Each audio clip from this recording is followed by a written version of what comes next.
Have you ever had that feeling that something wasn't right? Your body was trying to tell you, your relationships were trying to tell you, maybe even your conscious was trying to tell you, but you kept going anyway. Today's conversation is about why so many high functioning people ignore the warning signs and what it costs them when they do.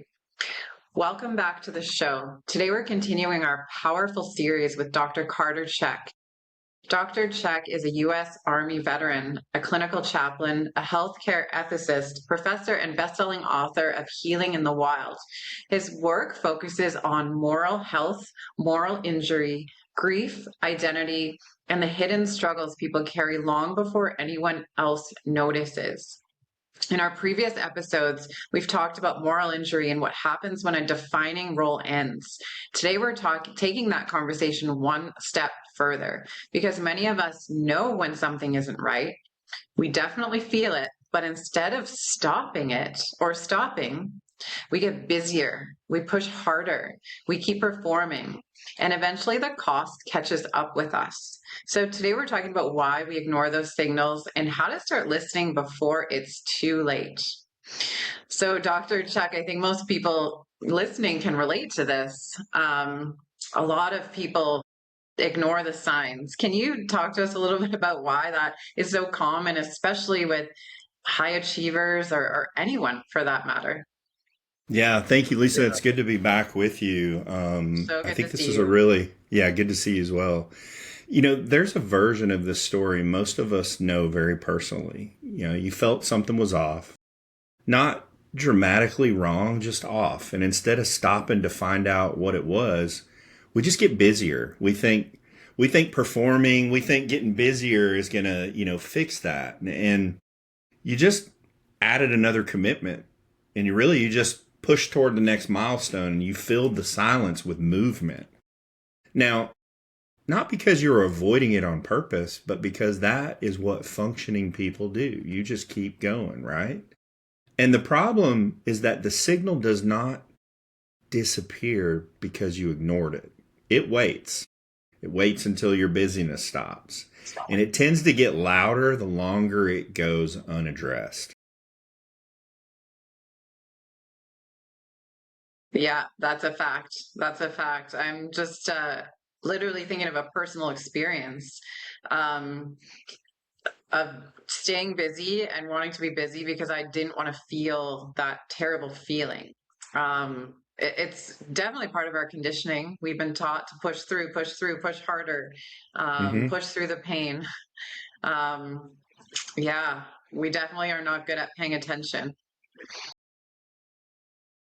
Yeah. And some of it is just, I'd say some of it is familiarity. It's what we've done in the past, it's what we've seen other people do. But it doesn't make it right, you know? Hmm. When you know something's wrong, but you just keep going anyway, it looks like competence without coherence. So from the outside, everything appears intact. You're showing up, you're delivering, you're leading, sometimes even serving.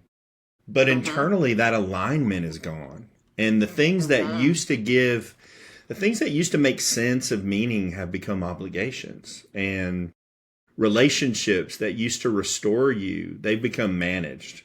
Hmm. And if you're a person of faith, that faith that used to ground you, it even starts to become performative too. And here's what I want you to definitely hear: these folks aren't hypocrites. They're exhausted people who learned how to function without alignment.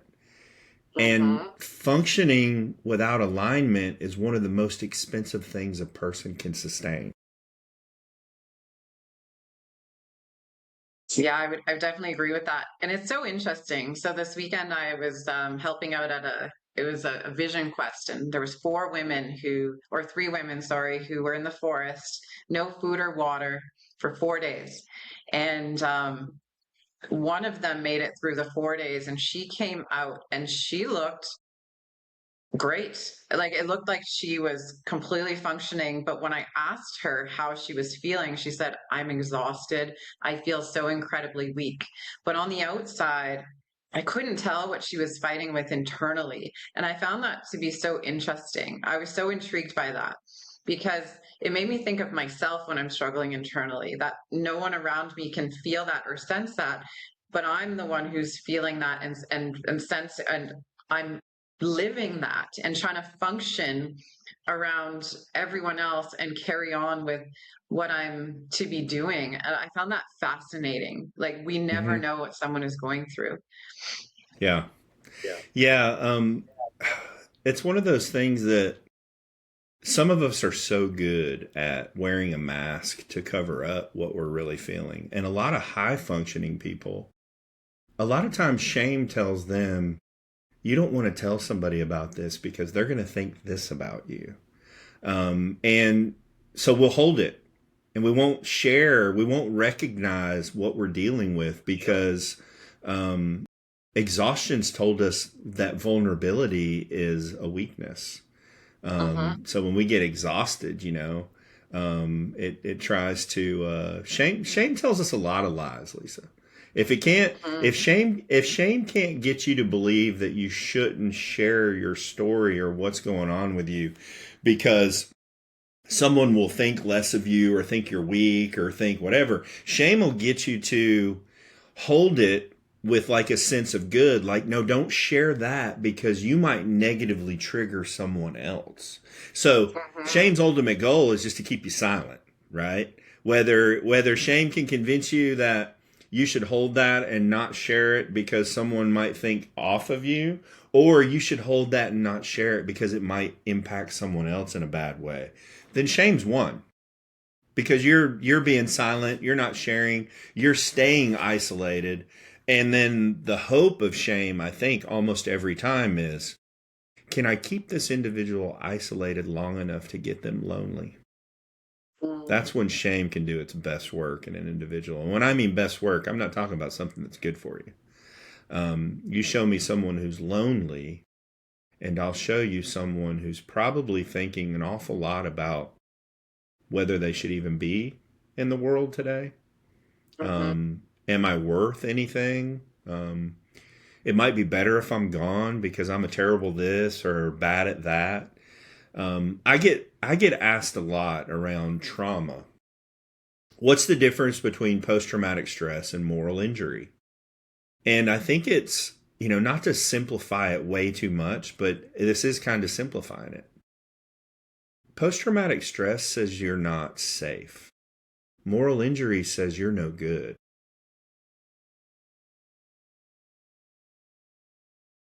Right. Yeah. I'm just trying to digest that.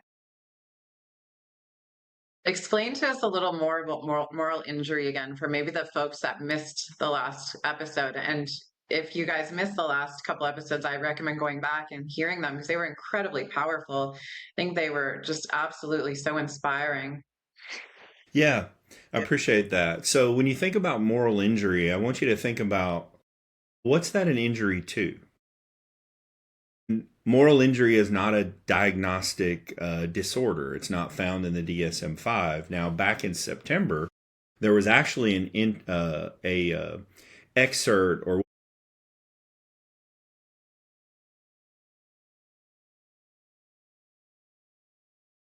it's sit there alongside religious problems or spiritual problems. And all that says is that spiritual problems or religious problems or moral problems have the ability to be a major stressor in someone's life, okay? So when you think about moral or morality, I want you to remove the conversation of religion from that, okay? And this might sound crazy. I'm a clinical chaplain. I'm a Christian chaplain. And we've spent enough time together to know that I don't lead with that in my field because I really work in the context of behavioral medicine as a clinical chaplain. So when I'm Mhm. introduced to someone who is of the Christian faith, well then that works for me because we share a like faith. But I can companion the Muslim and the Buddhist and the atheist and the agnostic and anybody because I generally don't encounter them with some predetermined journey I think they need to go on. I really want to meet them where they are and walk with them where they feel like they need to go. Now, that doesn't mean as a Christian chaplain, I'm helping a Muslim become a Muslim. I don't know anything about that. What I will do is introduce them to an imam or help connect them with the right resources to help that path. But I'm more concerned with this. What do your support systems look like? Where do you draw your strength from? And can I help that pursuit? And then as a high-risk chaplain, I'm really more concerned with their thoughts around suicide and suicidal ideations. Is life worth living, right? And so when we talk about moral injury, I often talk about moral injury around the context of suicidal ideations and behaviors, because when someone has a fracture in their moral identity, that sense of right and wrong, that sense of belonging and alignment of your beliefs and how you exist within the world, I will tell you, and the data doesn't support this because we haven't had enough data around moral injury, but from my experience over the last 10 years as a high-risk chaplain, okay, the data that I have personally experienced shows me quite plainly that more people take their lives over what we'll say is a moral injury than anything you find in the diagnostic system manual, whether they're anxious or depressed or post-traumatic stress or dealing with sexual trauma. All of those things are real. Do not hear me say that none of that is important. It is. But how do you measure helplessness, hopelessness, worthiness? How do you measure shame? These aren't things that you can see on a X-ray, on an MRI, and a lot of times they're so shame-based that people don't necessarily want to even talk about them, and so it's the unseen wounds that really people have a lot of trouble with. I always say this. It's the losses that don't have funerals that people struggle with the most. Now, moral injury is one of those. But before I get into like the nuts and bolts of moral injury real quick, let me say this. Moral injury is not a sign of a weakness in you. It's actually a highlight of the best part of you, because if you didn't have morals, you wouldn't be suffering. You wouldn't care. And shame tries to tell you because you're suffering a moral injury that you're a bad person. So what are you talking about? I'm talking about the firefighter who pulled 5 people out of the house but missed one. They don't think about the 5 people they got out of the burning building. They think about the one they missed, and now I'm a terrible firefighter because I didn't get the 6th one, right? I'm talking about the police officer who had to take a life in the line of duty, and they killed a kid. Well, the kid was armed. Well, it doesn't matter. It was still a kid. It was a violation of what was right to them, because it doesn't matter if the kid is armed or not. If you kill a kid, that's a violation of what's right to you. That's moral injury. It's a violation of what's right to you. And it's really hard to define because it's subjective. It's connected to the loss you've experienced in trauma. And so I always say this. Loss is as individualistic as your thumbprint. Nobody experiences loss the same way. You could be in the same event, same incident, and you experience it differently, okay? So when people say, I know exactly how you feel, Lisa, as much as I know that's usually coming from a place of empathy or a place of wanting to connect, it's about as false statement as you can say to somebody. You might have experienced a similar loss, but you don't know how they feel. So when we say that, a lot of times the reason people say that is they're saying it out of a place of, I really don't know what to say, so I'm going to say this. Like, time heals all wounds. No, it doesn't. Time doesn't heal all wounds. There are some wounds that are never healed in the sense of, this is over and I'm never going to think about it again. Because healing isn't forgetting. Healing is remembering differently.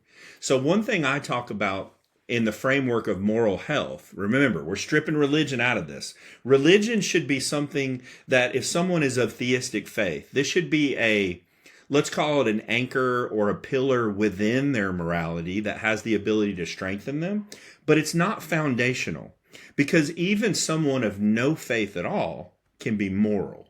So morality is not defined by religion. And in a lot of the literature that you'll read, most of the time, morality is directly connected to religion, but we shouldn't do that. It's very problematic, okay? So let's set religion aside for a second and let's just talk about moral health.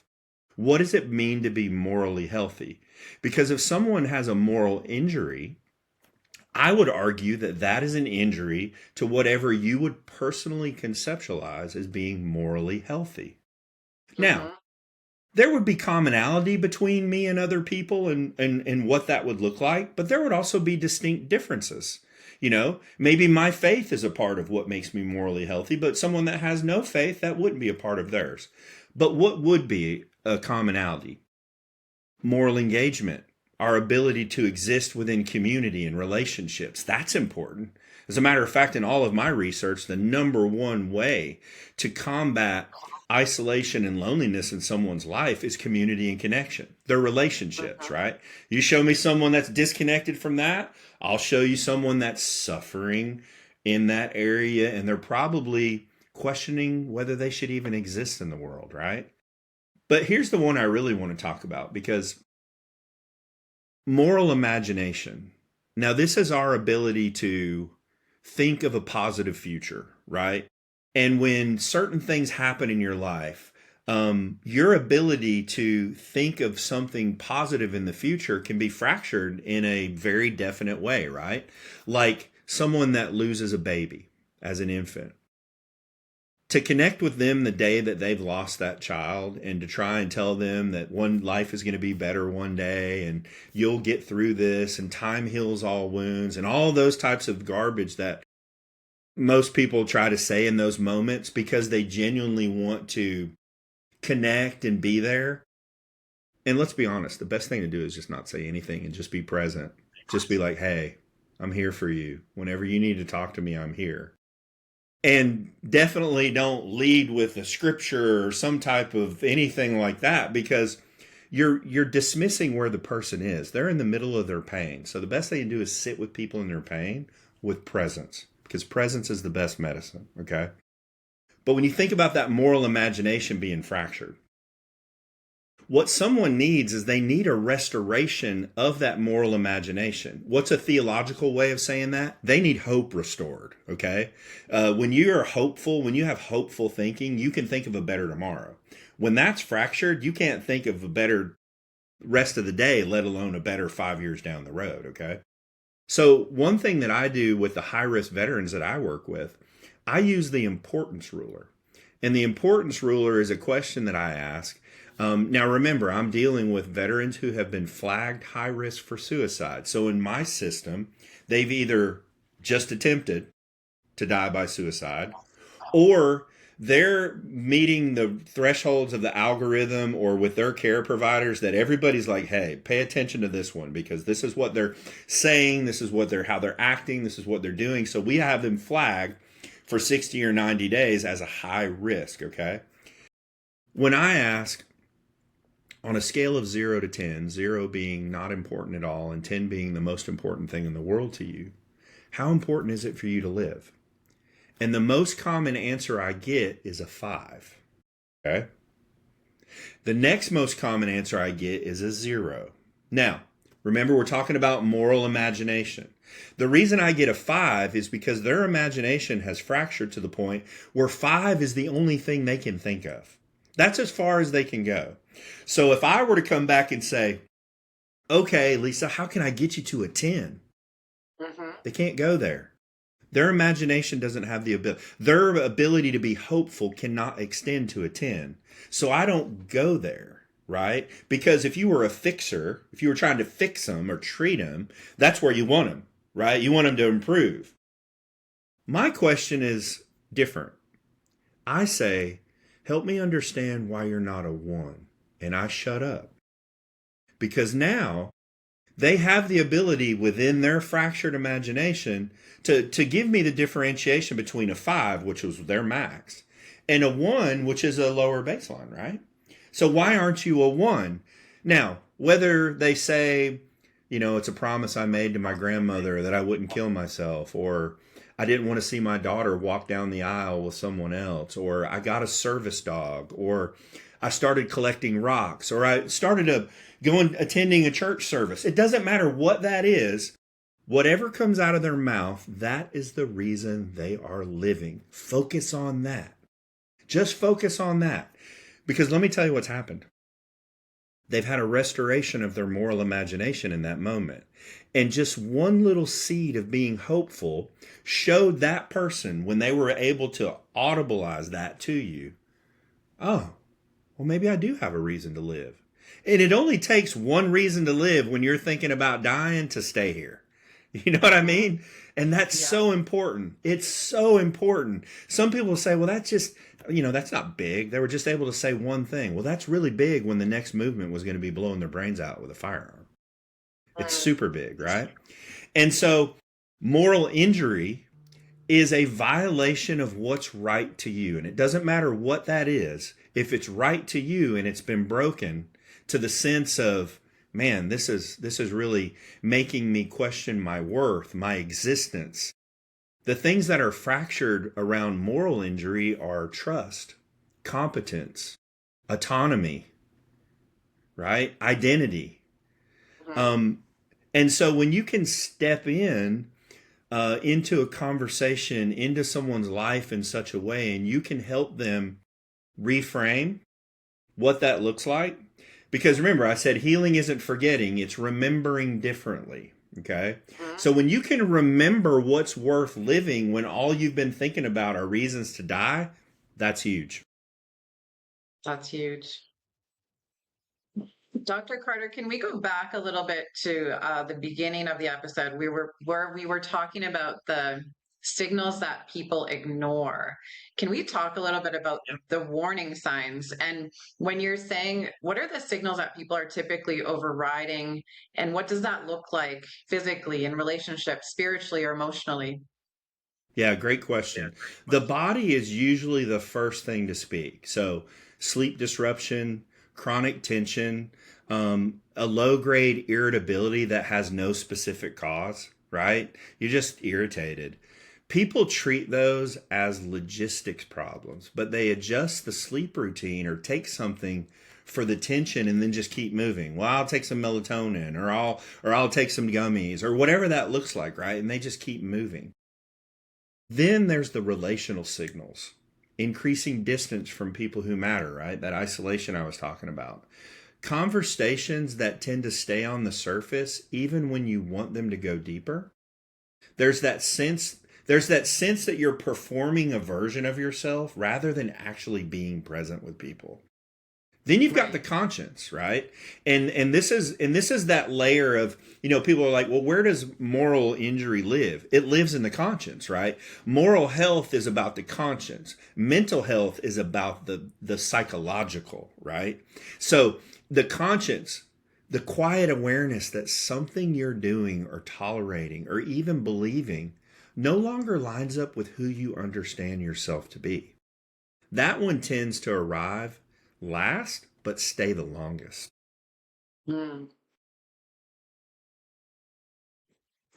Right. Why do you think people tend to get busier when they start feeling uncomfortable? Why does busyness become a coping mechanism? Yeah, I think people tend to want to avoid, right? And so busyness it's an avoidance tool, just like isolation. Not all isolation is bad, but when isolation turns into an avoidance tool, it's the same. It becomes debilitating. It becomes something that's not good for you.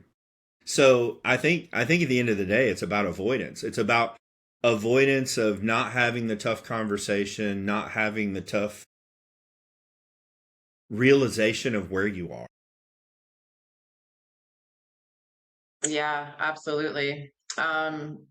What are the costs of ignoring these signals that are happening? What are the consequences? Phew.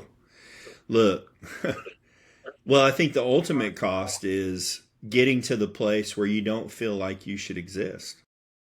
I think that's the ultimate. That's the ultimate cost.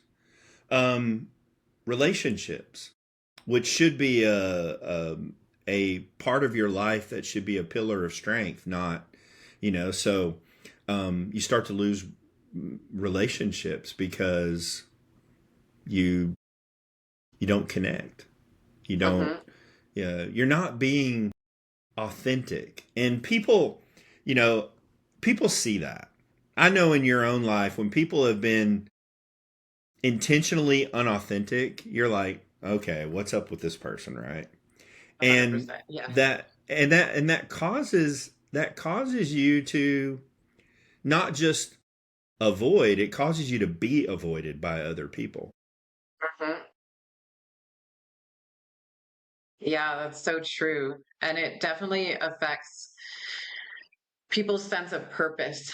I feel like when you're going through that and you're not quite, like you said, they're coherent, people don't know where they belong in the world. And I think that's one of the scariest places someone can be, is that feeling of belonging. And you talked about purpose, um, having the reason to wake up in the morning. Yeah. A lot of reason, a lot of, here's one of the things that I think why service dogs are so important for veterans. They give them a reason to move. They give them a Mm-hmm. reason to get off the couch. Um, a lot of times it's that relationship alone that keeps some veterans alive. Um, and people will be like, oh, it's just a pet. Not to them. Not to them. Look, I don't know if you're someone that likes fur babies. I've got a couple in my house, and I would say that, they're more my wife's dogs and my daughter's dogs than my dogs. But even in times of, loneliness or avoidance, or, I'd love to sit here and say I never have a bad day, but I have them too, right? Mm-hmm. And everyone has problems. Let's just throw that one out there. And the only reason you don't have problems is because you haven't lived long enough to have any. But Yeah. you show me someone who has purpose in their life. You used that word a second ago. And I'll show you someone who has the ability to walk through and around and even over problems almost like they don't exist.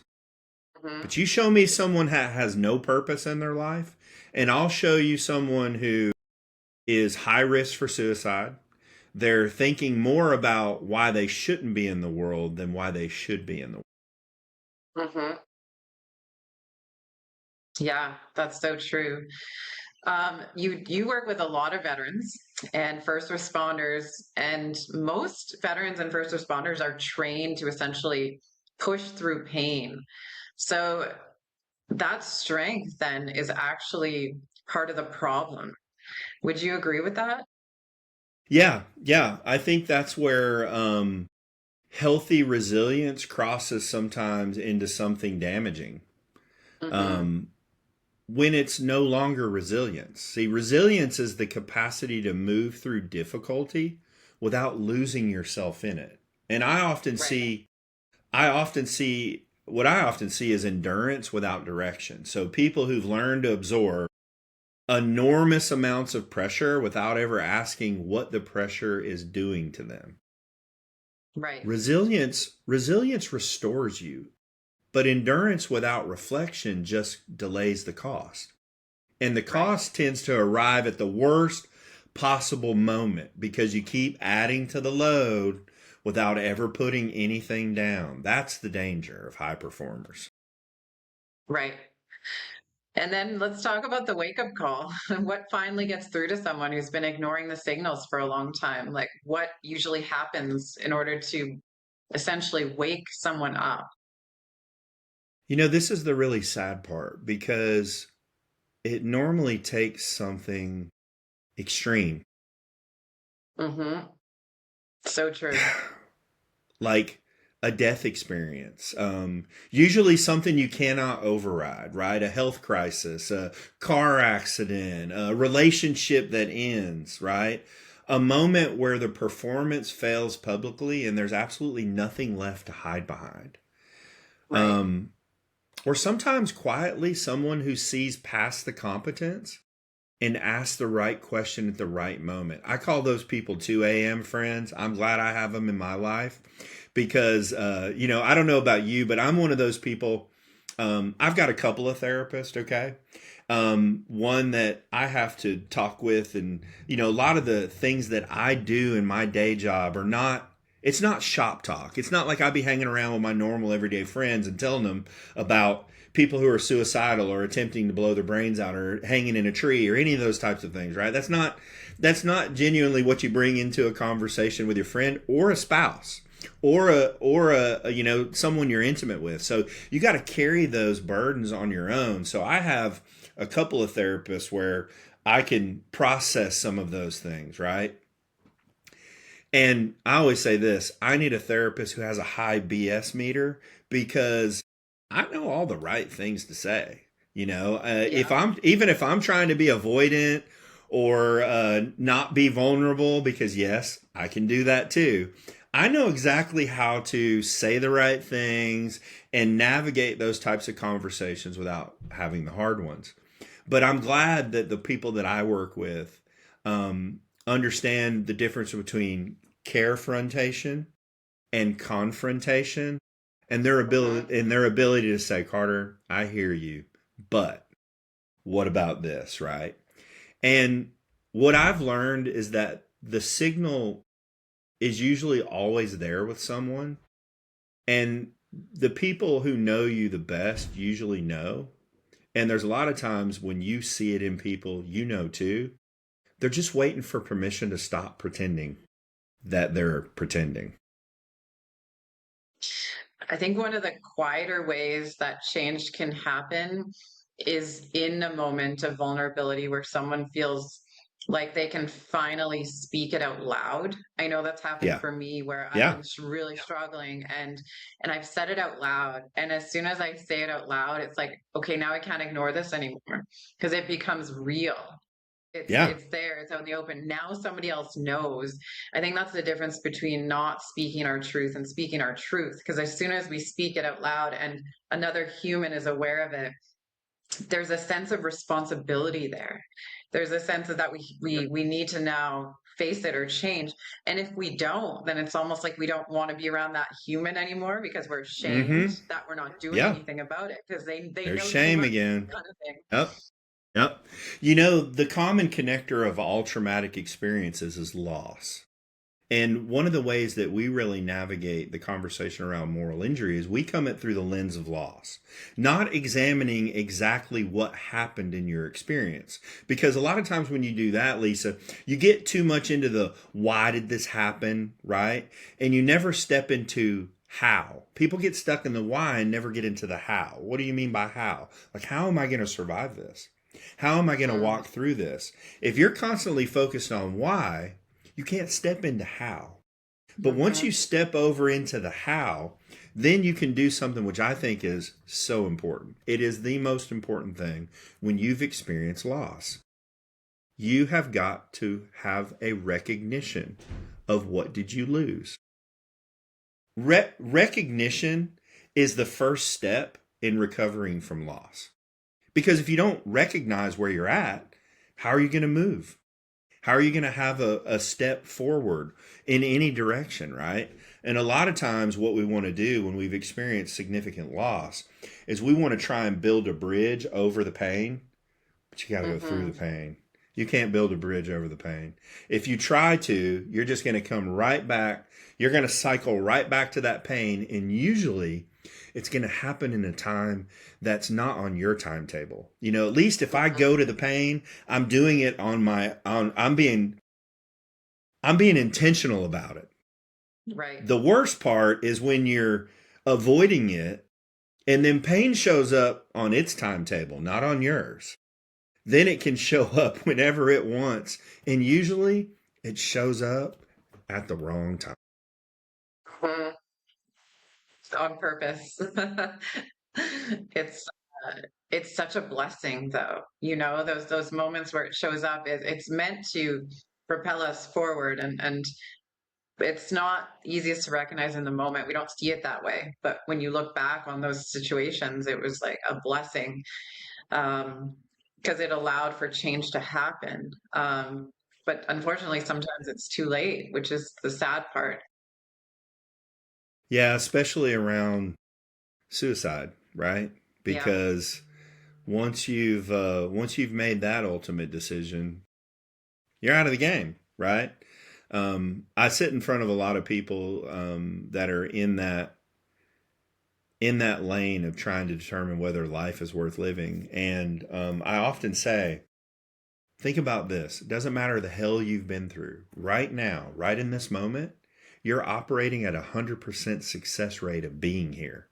Now, I don't know what Right. else you operate at 100% at, but that's a pretty good one. So let's keep that going, because the reality is this: as long as you're here, you get to write how your story ends. But when you Hmm. check out and you give that up, somebody else writes how your story ends. I Hmm. really do think, Lisa, I really do think people that ultimately make the decision to take their life, I really feel like most of them, outside of a murder suicide, right? Somebody that takes a life and then takes their own life. I think most people who die by suicide feel like they're jumping on a grenade to save everybody else that's around them. Like they feel like they're such a burden to the people who are around them that by taking themselves out that they're relieving them of that burden. But what they don't realize is they are handing a burden over to those that are left that's 100 times, maybe 1,000 times heavier than what they thought they were taking from them. I see that all the time. And so, if anybody's watching this and you're thinking, man, everybody would just be better if I just took myself out, do not believe that. Suicide survivors, those that are left after you decide to take your life, so if you take your life, the kids you leave, the spouse you leave, the siblings you leave, they're 175% more likely to die by suicide themselves. Hmm. The lie is the lie that you might be listening to is telling you the world would be better without you. I promise you right now, if you feel that way, why don't you go ask the world? Why don't you go ask the people that you're thinking about, you're unburdening? Go ask them if they would rather you be gone or here. And I promise you, you're going to hear a completely different story than what's happening in your mind. Because you remember we were talking about that moral imagination? There's something else that happens when people suffer moral injury. It's not that their imagination fractures and it doesn't work anymore. What happens, Lisa, is the fastest, hardest interpretation of the worst sense of themselves starts to loop in their mind. I'm the worst.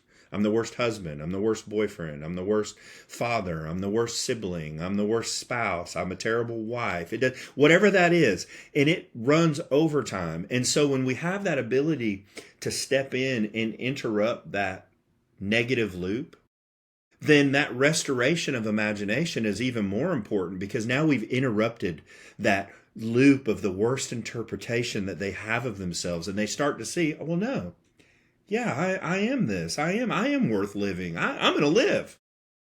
And it's like, you know, I don't know about you. I love to laugh. I think Hmm. laughter, like a good gut laugh, might be better than the best antibiotic shot I've ever had in my life. Okay. Totally.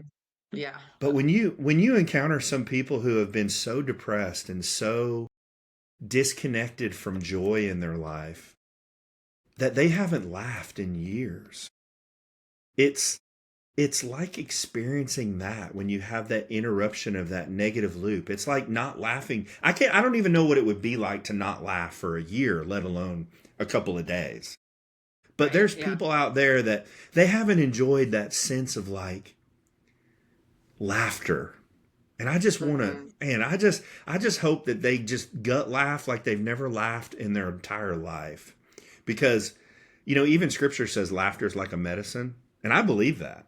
I believe that. Even if you don't believe what scripture, or scripture, hey, laughter is like a medicine because you can be in the worst spot. Sometimes my wife and I will be disagreeing or in an argument and I'll do something that's funny and she'll start laughing and we've forgotten what we were angry about. Yeah. There's something powerful about laughter. There's something so powerful about laughter. I agree. Um, what about the people out there who are struggling really, really terribly with their mental health? And so there are people who are, they wake up anxious. Like you just mentioned the depression. Um, how do you suggest they get a grip on life and their life purpose and wanting to live? I know that can be so difficult. I've had seasons of anxiety and depression myself where it's been really, really challenging to leave my space at times. That's a tough one for me because that person is struggling so much. They don't want to be here because they can't handle life. Yeah. Look, I think it's a first honest step. Like you have to be honest with yourself. And remember earlier we were talking about recognition. If you don't ever find where you're bleeding from, it's really hard to stop the bleeding. So you have to have that first honest step, right? So name what you've been ignoring. Not to someone else necessarily, maybe not yet, but just to yourself and say it plainly. Something is wrong. I have to know it. And I've known it, but I got to say it. I've been overriding it. And just that acknowledgement, just being honest, unembellished, is more powerful than most people expect. Because you can't heal what you keep mislabeling or you keep missing. But the moment you name it accurately, something shifts. Not everything, but your posture. And the posture is so important because you stop managing the wound and you start facing it. That is the number one first step. If you're suffering, name it, and then the next step, tell somebody, I'm struggling. Hmm. Find somebody. Look, if you're out there and you can't find anybody, there's a national crisis hotline. Dial 988 and you're going to get a crisis counselor to you. And if you're a veteran, dial 988 and press 1 and it'll take you directly to the National Crisis Line for Veterans with the Department of Veteran Affairs. And look, you don't have to be the veteran. You can be with a veteran and call that number. I don't know about you. I have 988 in my phone. I've got it on the ready every time because, look, the reason we have medical kits is not because we want to use them. It's because if we need one, it's good to have one, right? Yeah. And so if you're out there and you're around anybody on a daily basis doing any type of care, make sure those national crisis line numbers are saved in your phone. Because the one thing is for sure, if you need it, you're going to want to know that it's there on the dial, that you can get it quick. Yeah. Yeah, that's a great point. Thank you for saying that. That's so important. So important. If someone listening right now knows they've been ignoring the signal, what do you want them to hear most today? I want you to hear that the signal you've been ignoring is not a sign of weakness. It's a sign of conscience, and it means something in you still knows what matters. The fact that you feel it, even if you've been pushing it down, means you haven't gone numb. And that is where healing begins, not in the fix, but in the honest acknowledgement that something needs attention. So don't think because you've been ignoring it that you're weak. You recognize it. Now just go after it. And what about to the person who's exhausted from pretending everything is fine? What would you say to them?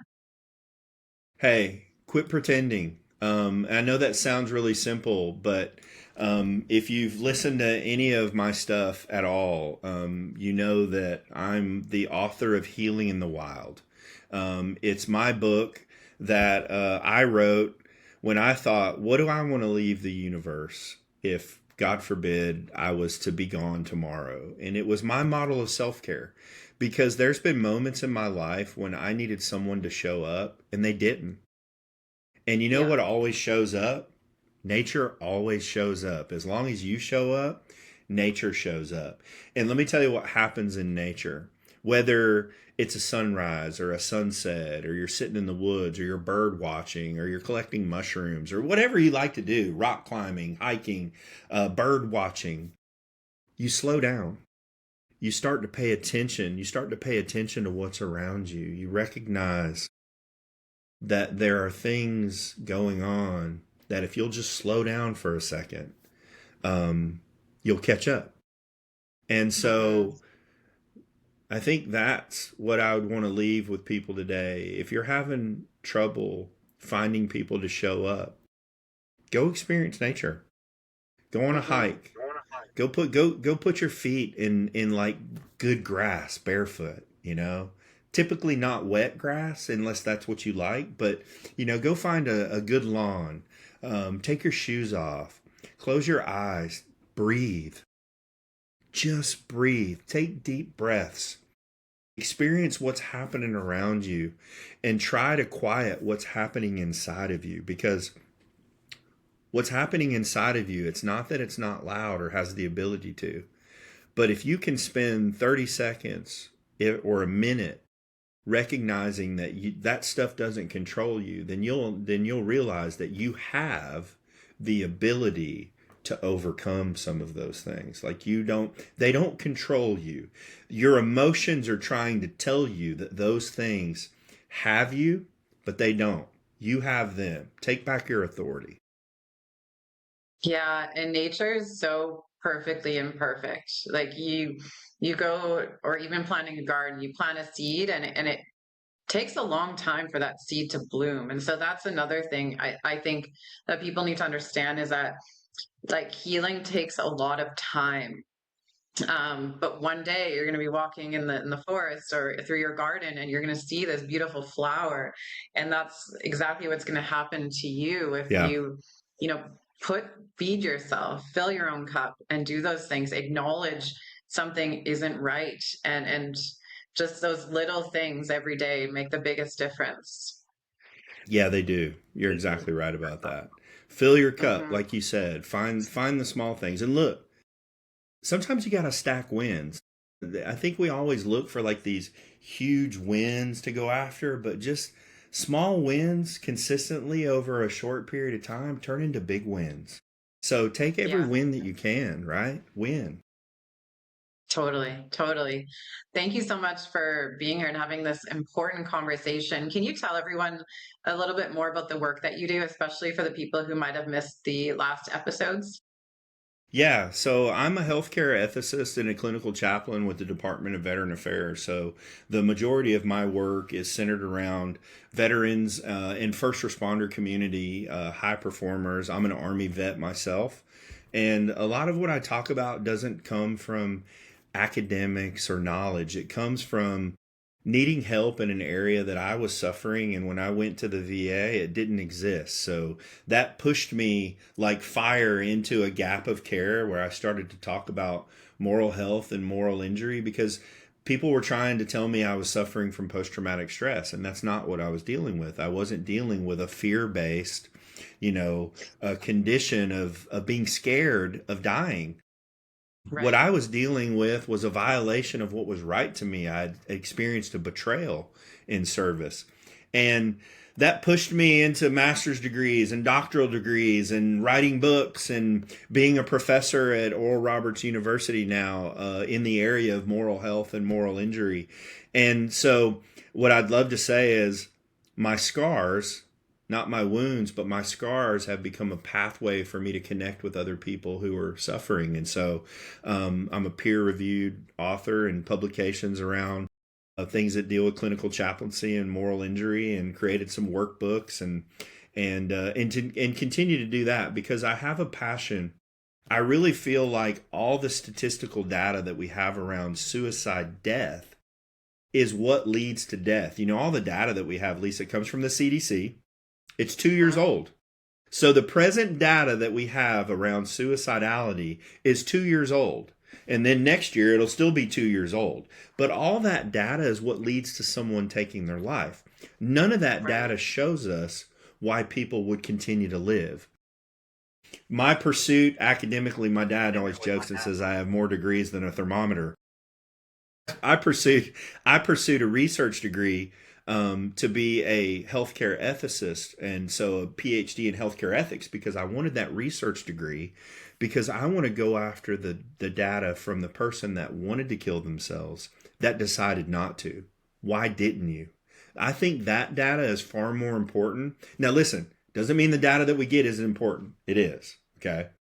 But we need the data that shows why people continue to live as well. I think it's just as important. And it's just not out there.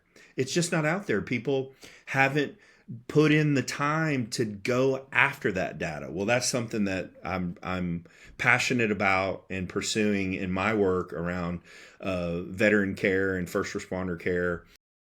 And so I want to see people live. And I'm passionate about saving lives. And I know I can't save them all. And I know I'll never be able to stop suicidality 100%.